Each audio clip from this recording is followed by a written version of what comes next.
Pilot say what? What?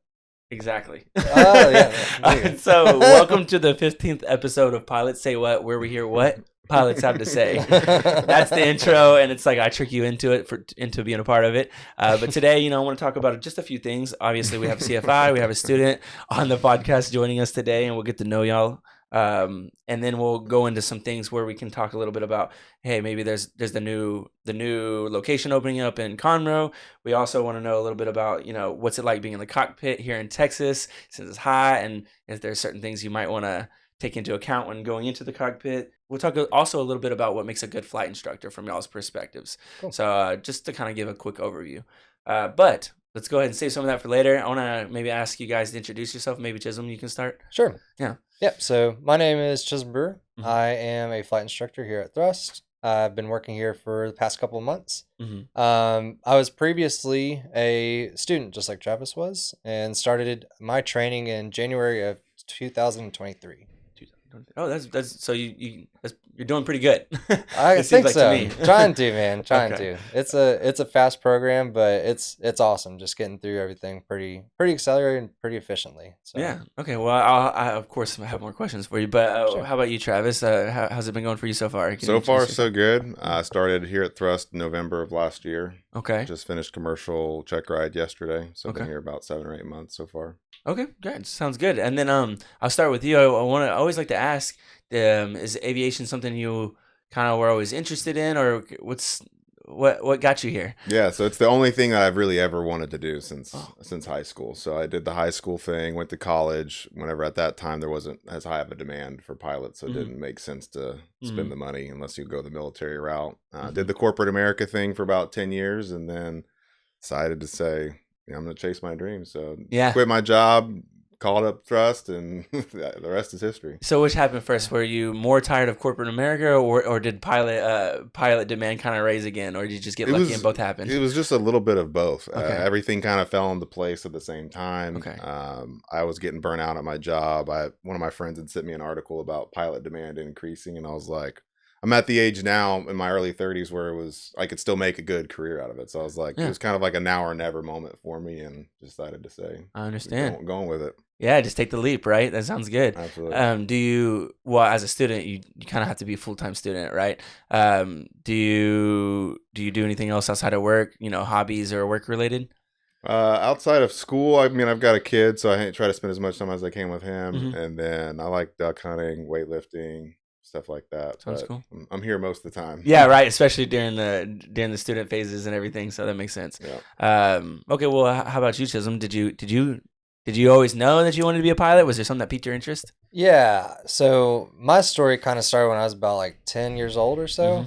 Dad took me to an air show, and whenever we just seeing everything flying up there, it was kind of crazy, and like fighter jets, all that kind of stuff. So always really wanted to get into it since I was a kid. Mhm. Going through high school, same thing. High school, went to college, didn't have a degree in aviation or anything like that. But in the back of my mind, it was always just simmering there of like, man, I should just try to be a pilot. Yeah. And I had kind of some odd jobs throughout after college until I started training here. Mhm. And one of the odd jobs that really sealed the deal for me was I was an equestrian attendant. So Oh wow.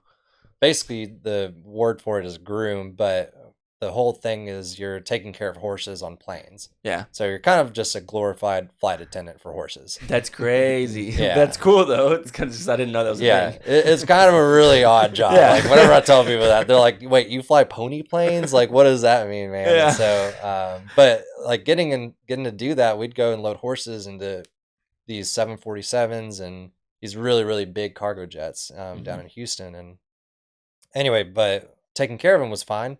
But we'd get to sit up in the cockpit with the pilots, and so I got a whole behind the scenes view of how those guys do it, and That's it's unique. yeah, it is awesome. Like they get up, they climb up 10,000 feet. They Yeah. can configure everything just right, and they have their whole long plan. Then they're over in the ocean. They're kicking back, playing Candy Crush and stuff like that. And so yeah, like it just seemed like an awesome gig, and Yeah. Anyway, so that's kind of how my whole deal, like, that's where I really pulled the trigger on it. Right, you kind of squeezed in a little bit, and then you're like, "Oh yeah, I'm just gonna go all the way." Yep, Like for sure. well then I'm curious. When was your first time flying, like being in a smaller plane, something like a Cessna, one of the Piper Archers?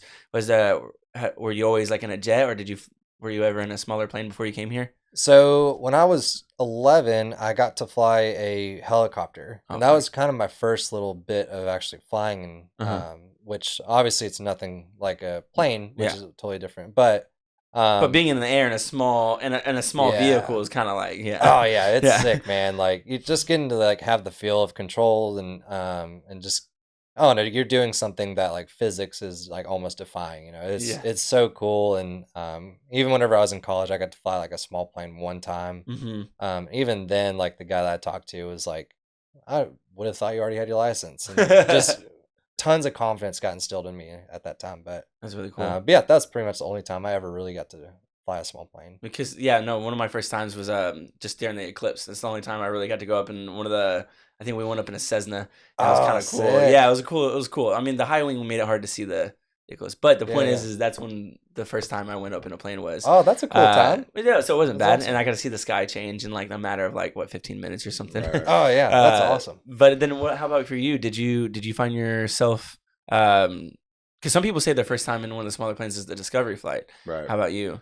My first one is actually in, I think, 2006 or 2007. One of my dad's clients had a Piper, very Oh. similar to what we're flying in. And he took us up one day and let me fly around. We flew over my house, did a couple circles, and came back. So I remember that being one of the pivotal moments as well. And then, just growing up watching fighter jets. I went to a Blue Angel show, and I was like, yeah, this hooked, right? this is something Super I'm cool. gonna do.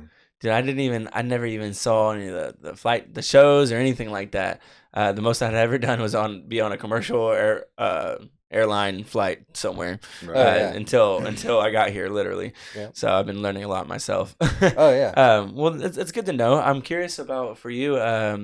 So you said you just finished your commercial. Was that yesterday? Yesterday. Yeah. Gotcha. And that wasn't with Chisholm, was it?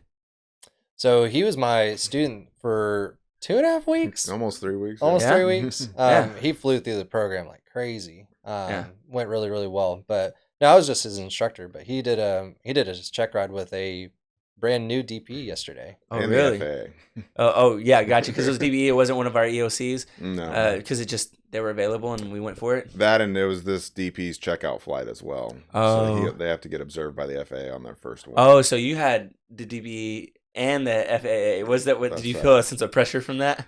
The FAA guy was really cool, and he kind of debriefed us beforehand and let me know what to expect and how it was going to change things a little bit. And Yeah. so, because we trained for specific airspeeds here, but with somebody else in the back, it changed a lot of those factors. So we're Yeah. stalling at higher airspeeds and having to do the maneuvers a little bit faster Uh-huh. than we normally would. Which could be a tendency anyways, right? Well, yeah, I mean, Sometimes, we've been practicing for the last 5-6 months to go at a specific airspeed, so it was a little bit of Okay. changing your mindset to get into the right thing of, all right, I'm not targeting 60 anymore, I'm targeting 65 or Yeah, whatever yeah. the scenario was. So that was a little nerve wracking, and yeah, But it sounds like, I mean, did it go well?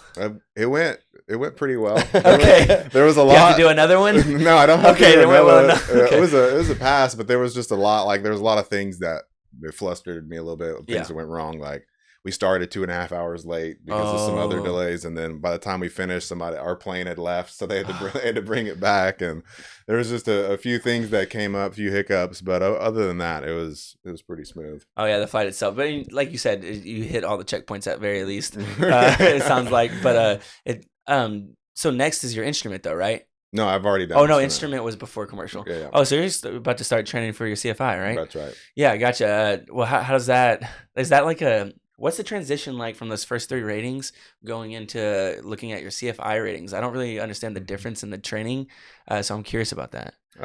It sounds like from Well, what you I've just heard started. so far, yeah, Yeah. you're just learning to fly. Well, first you got to learn to fly in the right seat instead of left Mhm. seat. So that's Okay. going to be a little bit of muscle memory adjustment, and then Okay. more of can you teach what you've been learning now, right? Like Mhm. they say, you don't know it until you can teach it. So it's Yeah. going to be putting that to the test and really making sure that we understand the fundamentals of flying and how to perform all the maneuvers. Yeah, and then a lot of CFIs have said the same thing that once you start teaching it, then you really know it. Right. But not only that, it seems like the skill set, the learning curve is now more about communication almost. Not Absolutely. communication like in a way that people can retain information and act on it in a way that they don't get flustered, all those Right. sorts of things. I'm wondering, was that like a learning curve for you?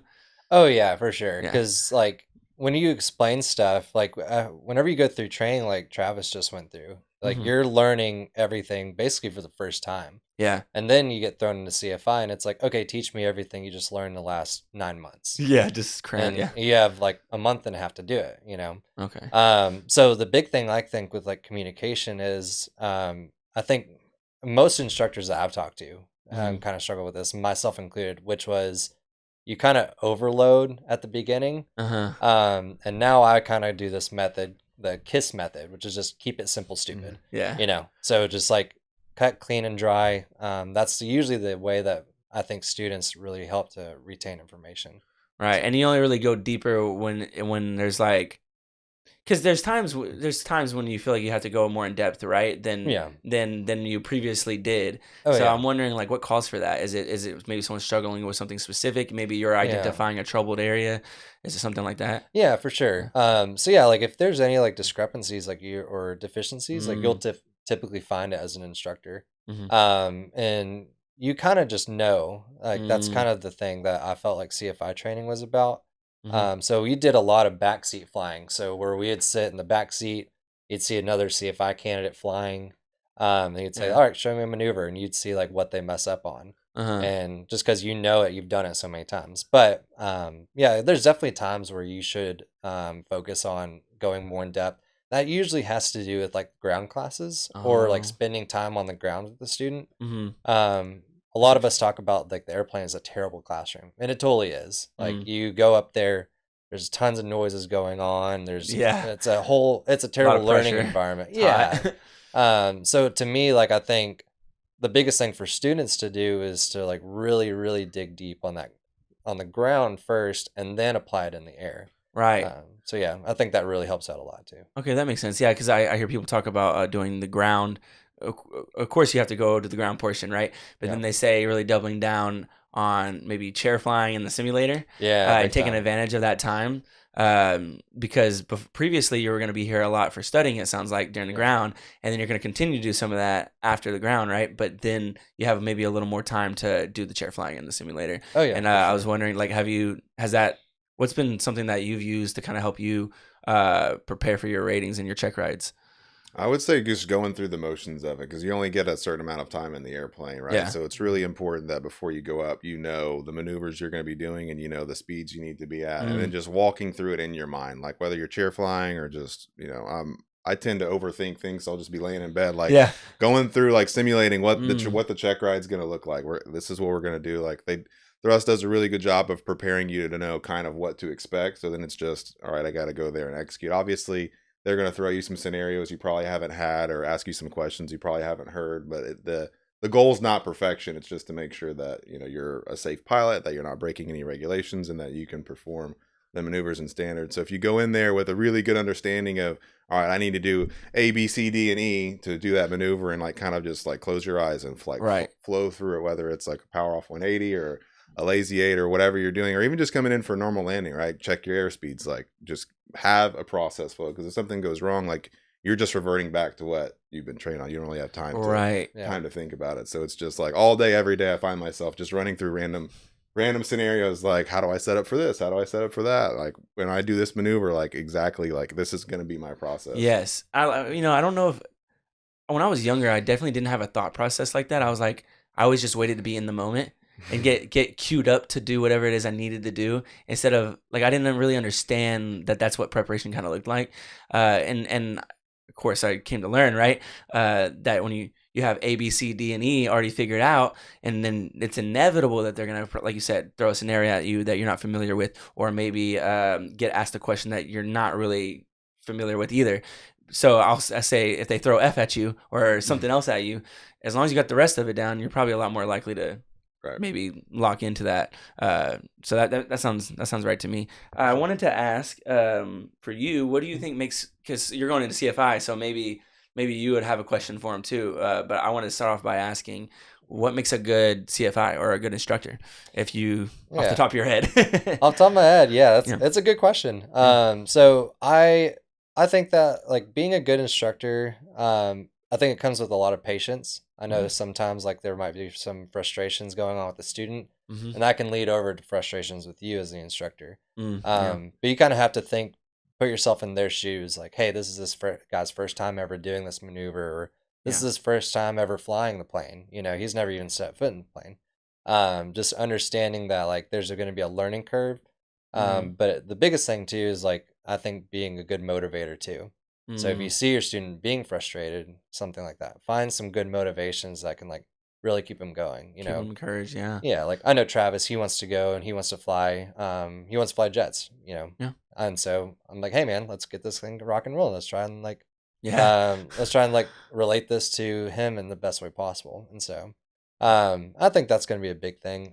But also like knowing that if you don't know everything as an instructor, because instructors, we're not all knowing, you know, there's things that we don't know about. Right. But at least like admitting that and saying like, hey, I don't know the answer, but let me find this out for you and get a better answer for you later on. And so, having that consistency and that follow up, I think is really, really good with that student. So, Yeah, that makes you said something about like the first point when you said oh man, I knew I should have wrote it down because I knew I wasn't going to be able to. Yeah. But I like what you said about the first point, even just by realizing that hey, there is a learning curve for the student. Yeah. Do you think that it's kind of easy to find yourself not realizing that though? Is that something that someone could go into? An instructor can maybe interact with a student in a way that is like they didn't realize they don't know as much as they know. Like, what do you think about that? Is what I'm wondering. Yeah, for sure. Yeah, there's definitely times that I feel like even with guys that are going into like commercial or you know even instrument that or private for that matter, they go into it and you think like, oh, this guy has everything down. And then you go into one area that you're trying to test them on or teach them on, and they're just like, it just goes over their head. So like, for instance, like instrument flying, I had a student who he was really great at doing holds, which for most instrument students is really tough, but going in for approaches, like that was just kind of an area that he just didn't do well on. So, so I think like the big thing is like not every student is the same. They're all going to learn differently. So you have to kind of adapt to your teaching method as an instructor. And That makes so, sense. yeah, hope that answers that. No, it does. I kind of asked a really broad question, anyways. Yeah, but yeah, I you're was wondering how you respond to those situations, and you realize, oh, I thought they knew something that they don't. And you just adapt. Really, at the end of the day. Yep, exactly. For sure. Do you think that there's anything in the CFI training or the rating that you're like, that's new to me, or you haven't really wrapped your brain around yet?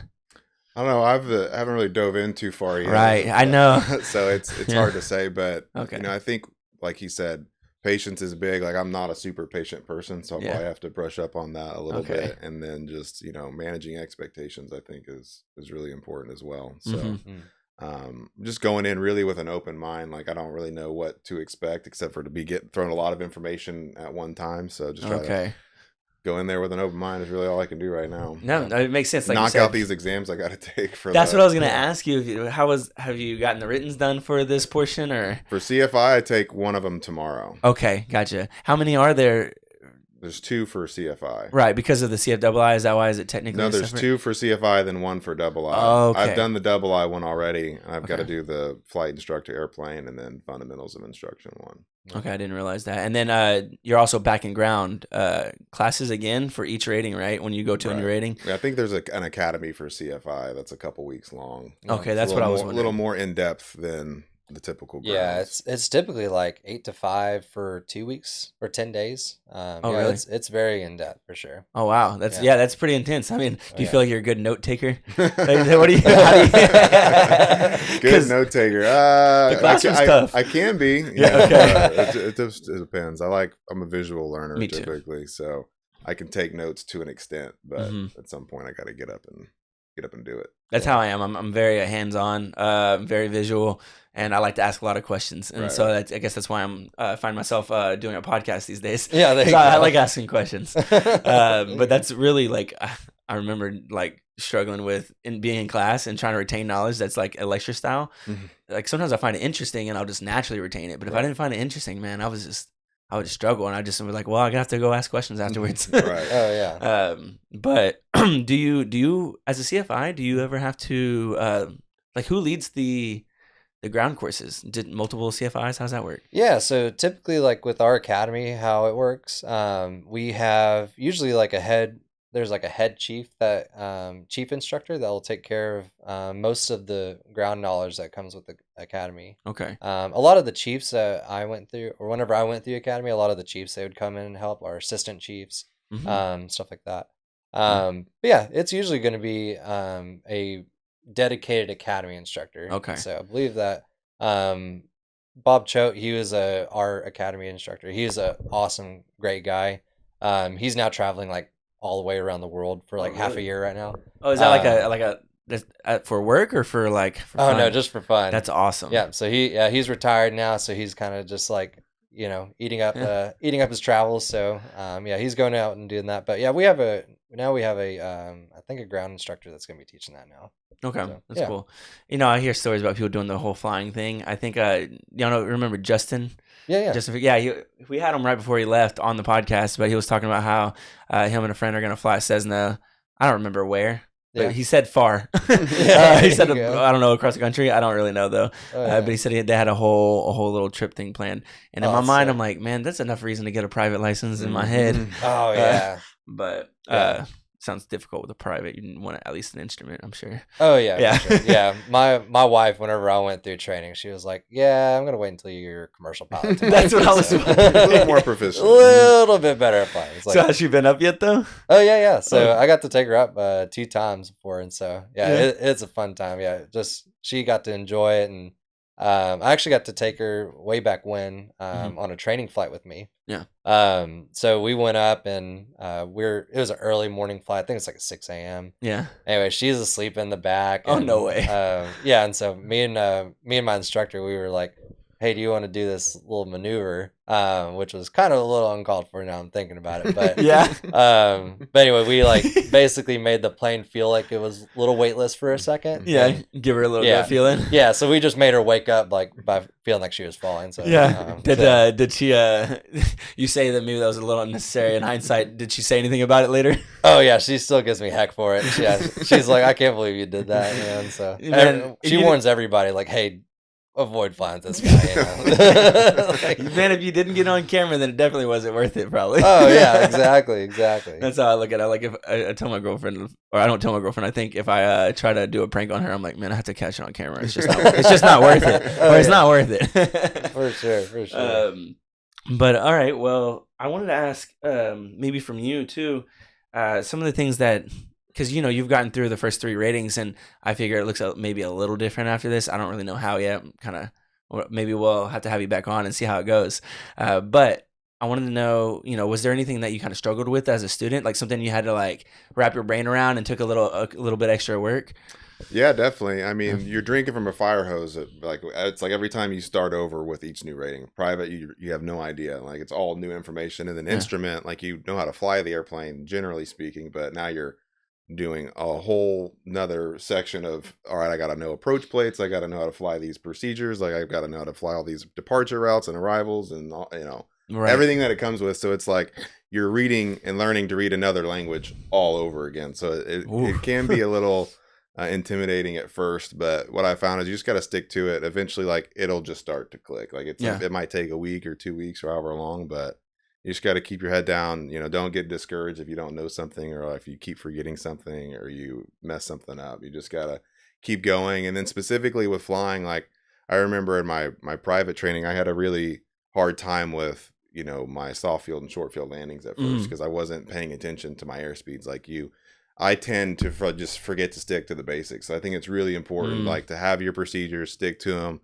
That's what I was saying earlier, like know by heart, like I need to do A, B, C, D, and E every single time, like without question. And if you can do that, it becomes a lot easier, and the instructors will be there to help you out and be like, all right, pick a point, you want this airspeed here. Like when you turn base, you want this, like just keeping it very procedure based is really helpful. And Another thing I have a hard time with sometimes is you get really comfortable doing it, and then you think, oh, hey, I don't need that checklist. I can start cowboying a little bit, and like Yeah. it's a very dangerous attitude to have. So it's Yeah. like always stick to the basics, like from the beginning of the flight to the end of the flight, do the same thing, same checklist, like start to finish. Like don't think you know it and have it memorized, and then obviously making sure like you're not just reciting what it says, like you understand what that means. Like I got asked on my check ride yesterday when we were doing our like departure brief. He's like, all right, give me the checklist. Now tell me what you were going to do if that happens. Ooh. And I was like, okay. And like, luckily I had thought about this before, and Chisholm had actually prepared me for this. He's like, all right, what does 1,000 AGL mean to you? And like, if we do lose engine, like where are we going to land at? Like you say, you know, we got to land here or there. Like, okay, what are our options? And depending on where you're at, you may not have a lot of options. Addison,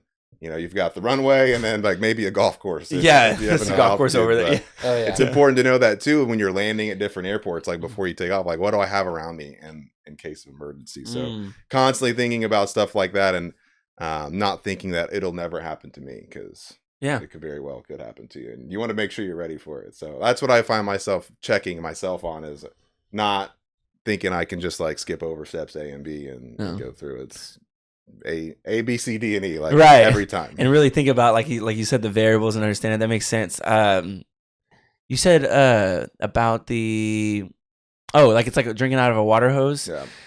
In hindsight, is there anything else that you think you could have like for the first 3 ratings at least anyways, is there anything you would say you would do differently going into it all that would maybe like help you adapt to that every time? Or I mean, yeah, absolutely. So my biggest piece of advice to myself and anybody else would be get the writtens done first and as fast as you possibly can. Yeah, like for sure. I wish in private I would have done them all, because now if you're doing too many things at once, right? You always need the written done, you need your ground knowledge, and then you need your flight hours, and then you got to do the practical test. That's the routine, right? Yeah, if you can get the writtens done ahead of time, then you're not having to worry about it while you're doing it on the ground on the flight, because the tests aren't easy. Like you can't just show up to the testing center, have studied for a couple days, and expect to pass or do well. Right. Yeah. Most people, I'm sure some people, there's the exception, but you know, you've got to study 15, 20 hours for each of these and then get it done. So I would say get that done first, so you just don't have to worry about it and think about it, right? Because if you start getting stuck on those and then you're trying to fly and do ground, like you're not going to be able to move to the next step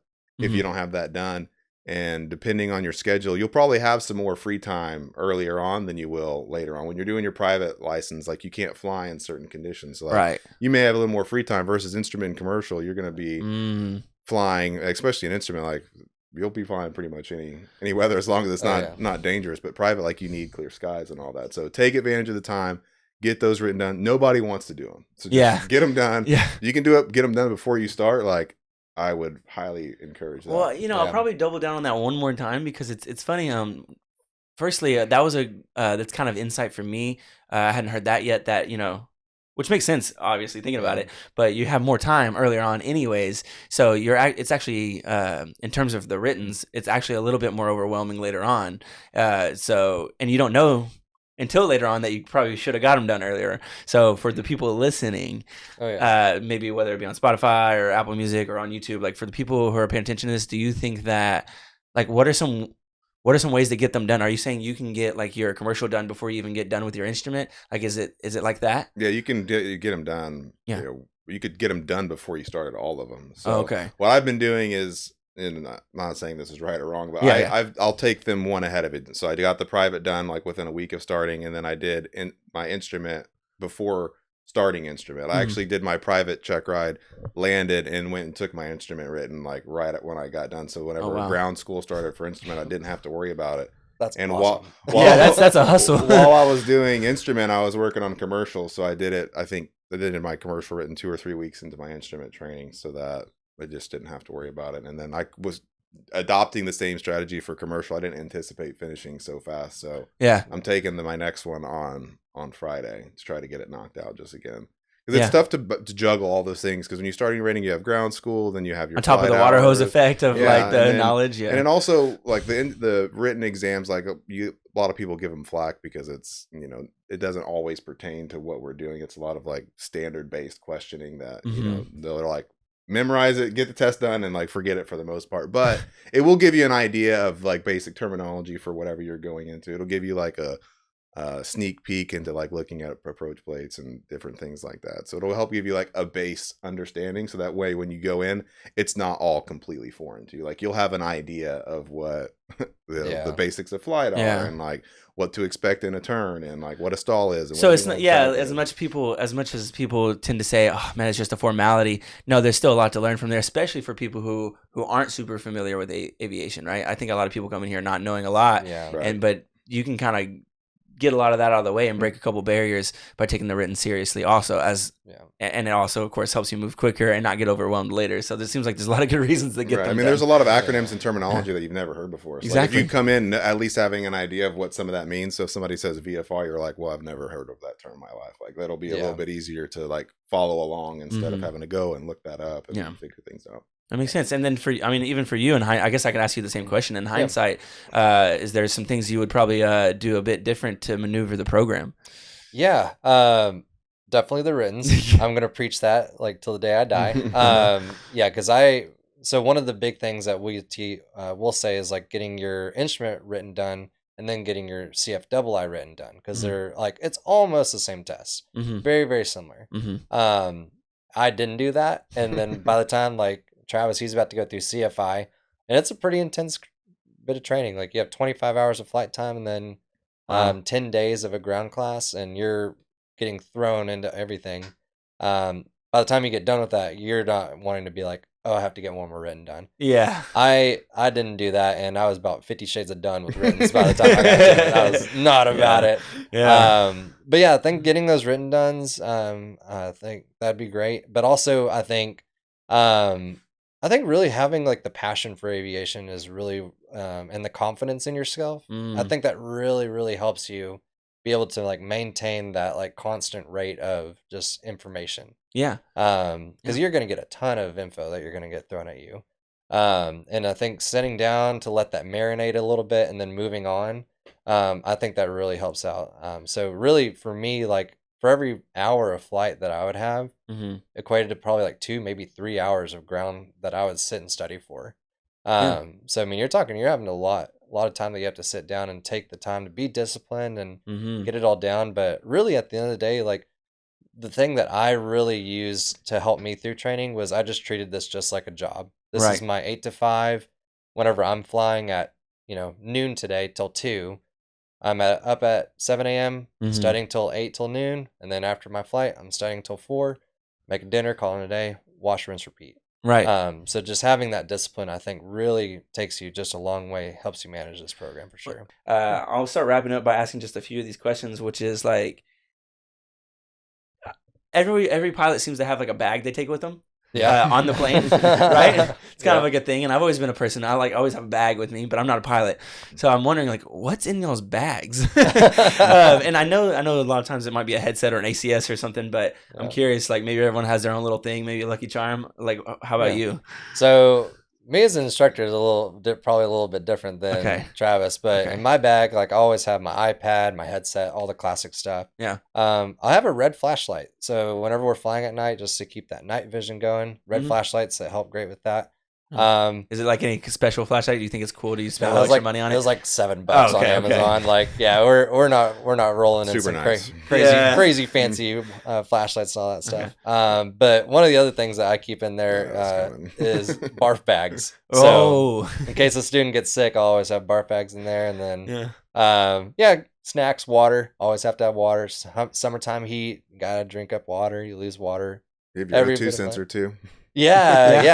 I have a what is that? It's a pulse oximeter. Yeah. Just check your pulse and check your blood oxygen level. Yeah. And so did anyone suggest that to you? No, I got it just for fun. So I'll take it on cross countries, and whenever we go like flying up high, and I'm showing them like, hey, this is what the altitude does to the amount of oxygen in you. So you get less and less and less as you go up, and so it kind of changes you, and you can get like hypoxic if you want to go really, really high up. And so just a kind of a cool little experiment. I think that's cool too, because I've actually just recently started using my Apple Watch that way, kind of like just being like, how's this situation affecting my body right now? Exactly. I've started to find that kind of interesting, but I like having that device with you instead of using your phone while flying is probably a little bit better too. That's why I was gonna say. I think that's pretty cool. I wouldn't have thought of something like that. Yeah.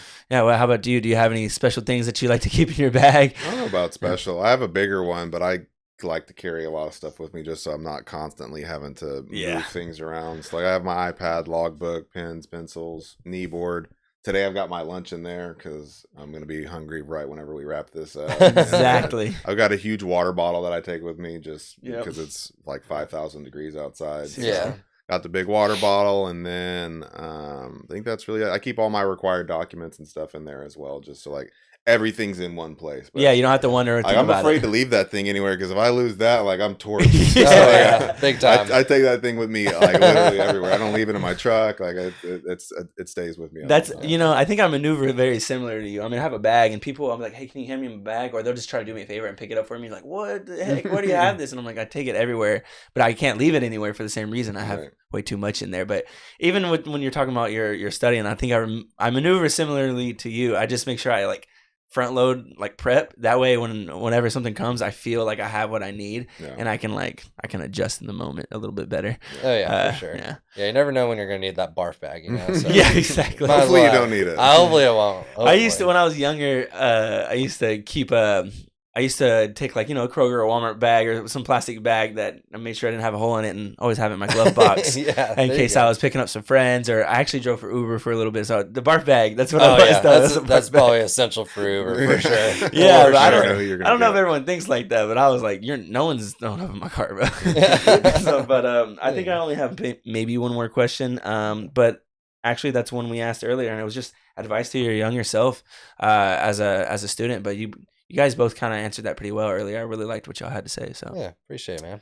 Yeah, for sure. Join us again next week if you did enjoy our conversation today. If you really enjoyed the conversation and you got some value out of this, then be sure to like, subscribe, comment, the whole YouTube thing. But if you're listening on a podcast on something like Spotify or Apple Music, it really helps us out if you can rate us or follow us. It does wonders for the podcast. If you're more interested about flying than ever, then go ahead and go to thrustflight.com. Give us a call. We have Nathan, Michaela. Everyone's talked to them before. They're awesome. They can answer your questions even if you're just curious.